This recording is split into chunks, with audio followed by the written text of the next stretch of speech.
Before we begin today, I just want to say that this episode is a little different.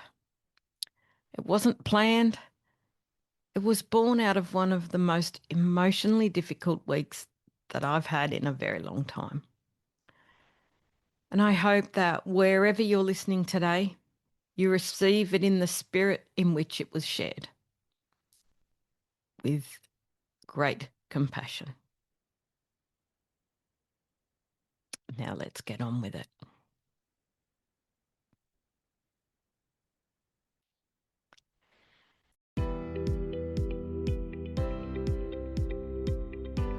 Welcome to Growing Tall Poppies, Thrive After Trauma.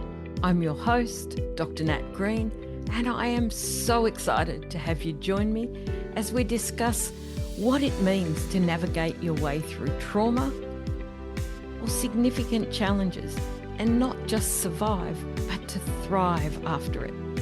This is a space for people who've been through trauma or adversity, have done some healing, and know they're meant for more than just coping.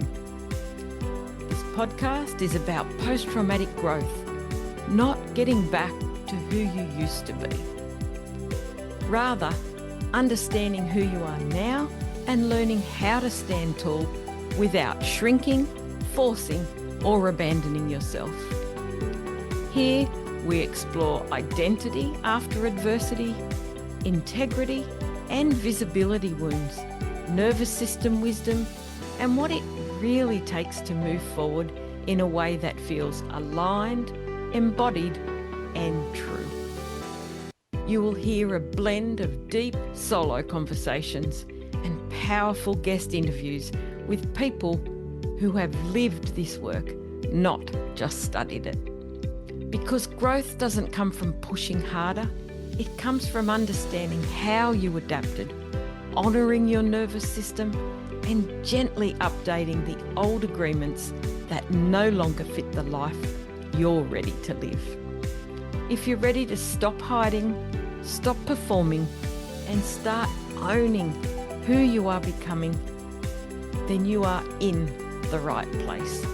Let's grow tall together.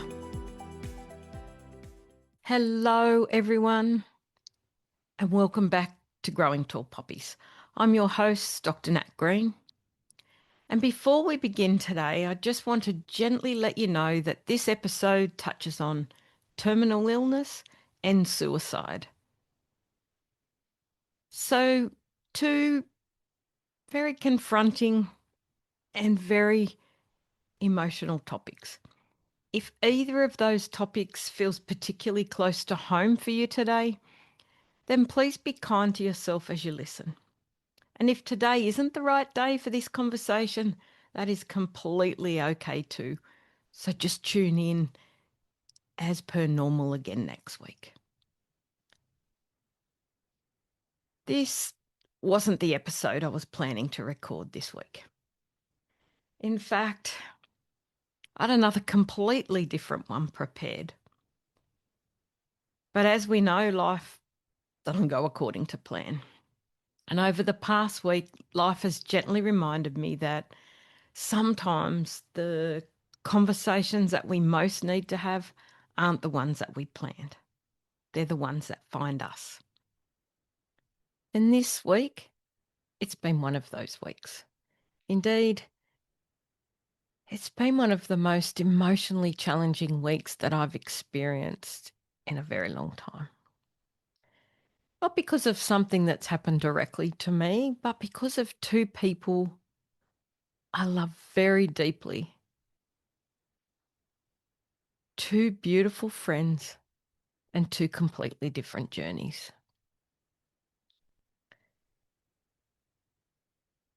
One of my beautiful friends has been courageously living with cancer for many, many years.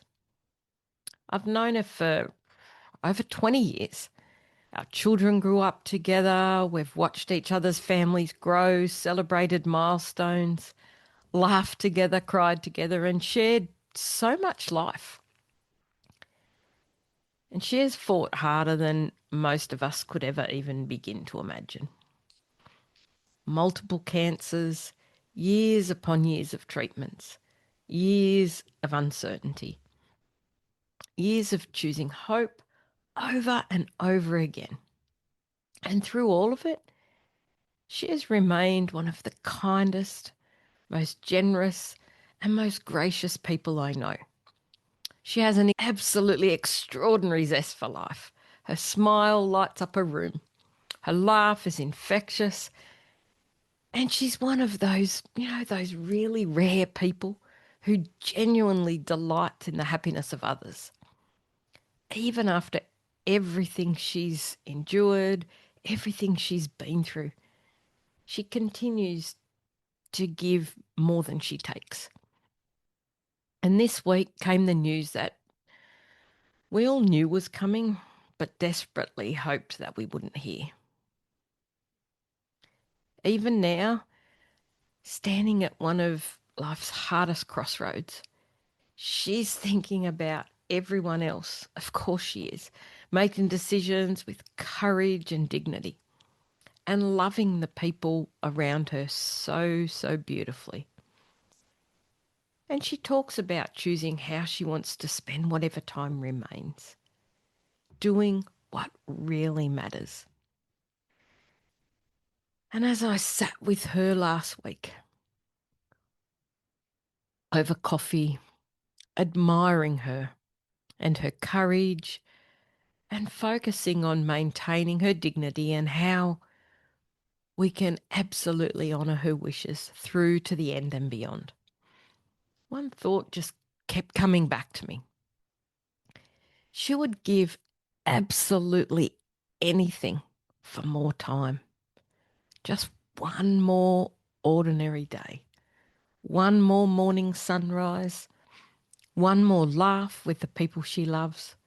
One more sunset. One more opportunity to simply be here.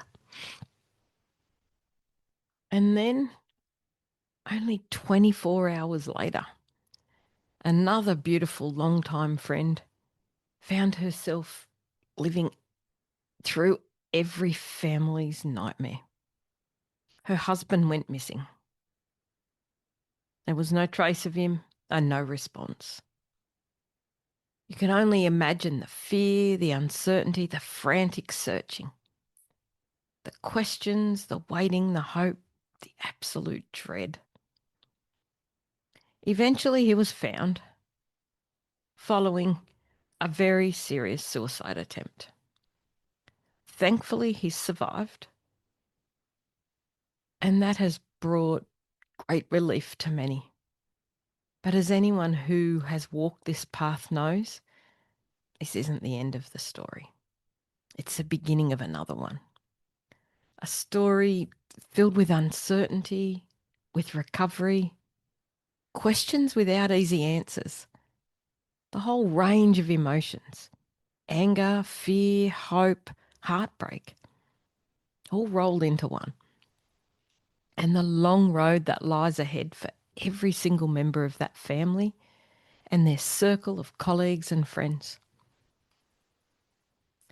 And as I sat with both of these realities over the past week, I couldn't stop thinking about the paradox of it all.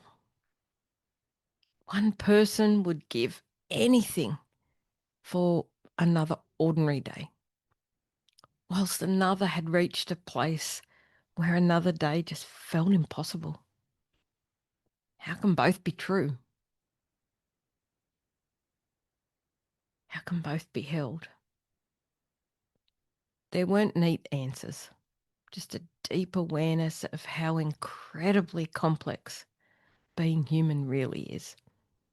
Because suffering, it's not something we can measure from the outside. It's shaped by our history, our experiences, our nervous systems, and the stories that we carry about ourselves. And perhaps that's where I want to begin today. Not with answers, but with compassion. Because one of the things that I've noticed throughout my 35 years of working alongside people through trauma, grief, illness, disasters, and life's hardest, most challenging moments is just how quickly we try to make sense of someone else's pain. As humans, we're undoubtedly wired to search for explanations because explanations help us feel safer. So we ask ourselves questions or make or hear comments. How could someone reach that point? They look so happy. They had so much to live for. I never saw that coming. Or, oh, she's so strong. I don't know how she keeps going. I could never do what she's doing. Now, please don't misunderstand me. Those thoughts do not make us bad people. They make us human. I've had many of those thoughts myself at various times in my life, if I'm honest. But this week, they made me stop because I realised something. Those thoughts aren't really about the other person's experience. They're about our attempts to make sense of something that feels almost impossible to comprehend. And perhaps that's one of the greatest traps that we can all fall into. Believing that we need to understand someone's pain before we can respond with compassion. But maybe we don't. Maybe compassion doesn't require understanding at all. Maybe compassion simply requires our presence. Interesting, isn't it? One of the greatest privileges of my career has been being invited into people's lives during some of their most joyful moments and some of their most heartbreaking. Over 35 years, as I've said, I've had the absolute privilege of sitting beside people through disasters, illness, unimaginable loss, and profound moments of change. And I've had that privilege of sitting with close friends and their families as their loved ones transition to that next stage and supported them all afterwards. I've sat with people whose pain was obvious to everyone around them. And I've sat with people whose pain was completely invisible. And if there's one lesson that rises above almost everything else, it's this. People rarely remember exactly what you said, but they do remember how you made them feel. They remember who stayed, who wasn't afraid of their tears, who didn't rush to fill the silence, who didn't immediately try to fix them, who simply sat beside them and quietly communicated. You don't have to carry this by yourself. I think presence has become an underrated gift. We live in a world that celebrates solutions, advice, action, doing, fixing. Yet some of the most healing moments that I've ever witnessed contain none of those things. Just another human being willing to stay, to witness, to listen, to simply be there without needing to make the pain disappear. Because let's be honest, sometimes it can't. Sometimes our role isn't to remove someone's suffering. It's simply to ensure that they don't suffer alone. So as I've reflected on this really challenging week, something else really stood out to me. How often, when someone else is hurting, we unintentionally make their pain about us. Now, I don't mean that in a critical way. I think it's something we all do. When someone we love is hurting, our instinct is often to fix it. Not because we're doing anything wrong, but because sitting with someone else's pain can make us feel helpless. Yet some of those most healing moments don't require perfect words. They simply require us to stay. There is something incredibly healing about being witnessed. Not analysed, not fixed, not judged, simply witnessed. And this week also reminded me of something else. We have a tendency to compare suffering, almost without realising it. We look at one person's circumstances and we think, well, surely that's worse. Or they should be coping better than that. Or perhaps, if I were in their situation. But here's the truth. Pain is not something that we can compare. We don't get to measure someone else's suffering against our own experiences. The woman facing the end of her life isn't somehow stronger than the man whose emotional pain became unbearable. And the man whose emotional pain became unbearable isn't somehow weaker because his wounds aren't visible. Pain is not a competition. It isn't graded. It doesn't need to be justified before it deserves compassion. One of the most humbling things I've learned throughout my career is that we never truly know what another person is carrying. Never. The smile doesn't tell us. The successful business doesn't tell us. The social media posts sure as heck don't tell us. The laughter doesn't tell us. The achievements don't tell us. Even that brave face doesn't tell us. Every single person you meet is carrying a story.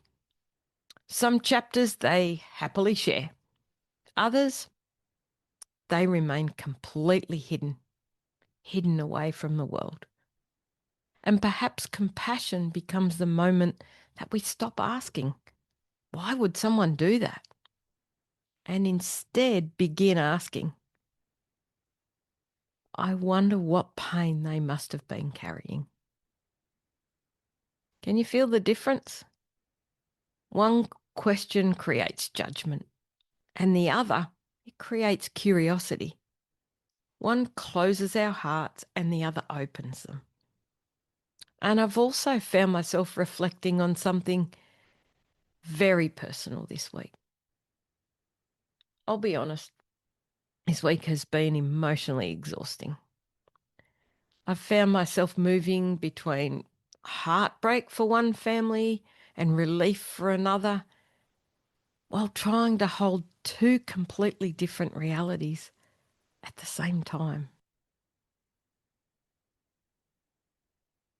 And it reminded me of something that I've had to learn over many, many years. Compassion isn't martyrdom. Loving someone doesn't require us to carry what was never ours to carry. When we try to carry everyone else's suffering, eventually we become overwhelmed ourselves. I realised I was carrying it all in my body, waiting for the next phone call, holding my breath, living in anticipation of what might come next, while quietly carrying the weight of it all. It was a reminder that the practices I teach aren't just for the people I work with. They're for me too. So I slowed down, walked in my garden, let myself just cry, and reached out to people I trust. It didn't change what these two beautiful families are facing, but it helped me to return to them with an open heart instead of an exhausted one. And sometimes we mistakenly believe that if we're not exhausted by someone else's suffering, then somehow we don't care enough. But that's simply not true. Love isn't measured by how depleted we become. Compassion isn't measured by how much we sacrifice ourselves. Indeed, the steadier we are, the more emotionally available we can become. And isn't that what the people we love actually need? Not another overwhelmed person, not another anxious person, not another person trying to fix everything. Just our presence. Being present doesn't require us to carry someone else's pain. It requires us to stay grounded enough that they don't have to carry it alone. And I think that's the distinction. We walk beside people. We don't carry them. Not because we're stepping away from compassion, but because that's what allows compassion to continue flowing tomorrow and the next day and the day after that. And I think so many of us, especially those of us who are helpers, need permission to hear that. You don't have to become a martyr to prove your love. You don't have to destroy your own health to demonstrate your compassion. You don't have to carry the world on your shoulders to make a difference. Sometimes the greatest gift you can offer another human being is simply your calm, grounded presence. And that becomes so much easier when you've first offered that same kindness to yourself.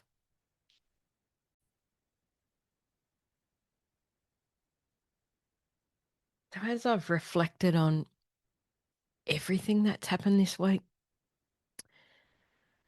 I realised that there was one question I kept asking myself. Not, why did this happen? Not, how do we make sense of this? But something much simpler. Who do I want to be in the middle of it? Because we don't get to choose so many of the circumstances that life places before us. We don't get to choose illness. We don't get to choose tragedy. We don't get to choose the timing of heartbreaking news, and we don't get to choose the struggles that other people carry. But we do get to choose how we meet them. Will I meet them with judgment or curiosity? Will I meet them with advice or with presence? Will I rush to make myself feel better, or will I stay long enough to allow someone else to feel seen? And that, I think, is the invitation life has been quietly placing before me this week. Both stories have reminded me of the absolute preciousness of life. Neither family expected this to be their story. None of us ever do. This week has reminded me that life can change so much between one phone call and the next. One appointment, one moment, one ordinary Thursday that suddenly isn't ordinary anymore. And perhaps that's why kindness matters so much. Because we have absolutely no idea what someone else may have walked through before they crossed our path today. The person serving your coffee, the colleague who seems distracted, the neighbour who hasn't been outside much lately, the parent at school drop-off, the friend who keeps saying, I'm fine. We simply don't know. And perhaps we don't need to know. Perhaps we simply need to remember that every single person we meet is carrying something. Some burdens are visible, but many are not. And this week really has reminded me of something else. How often we postpone the important things. We assume there'll be another lunch, another holiday, another conversation, another opportunity to say, I love you. I'm proud of you. I'm thinking of you. I'm sorry. I forgive you. We live as though tomorrow is guaranteed. Yet this week has reminded me that it isn't. And that isn't meant to frighten us. I actually think it's meant to wake us up, to remind us to stop waiting for the perfect moment. It doesn't exist. To stop assuming people know how much they matter to us. To stop delaying the phone call, the hug, the apology. The words we've been meaning to say for so long. Because if there's one thing these two beautiful friends and families have reminded me, it's that life is incredibly precious, painfully fragile, and breathtakingly beautiful, sometimes all at once. So I'd love to leave you with a few gentle reflections today. As we finish today,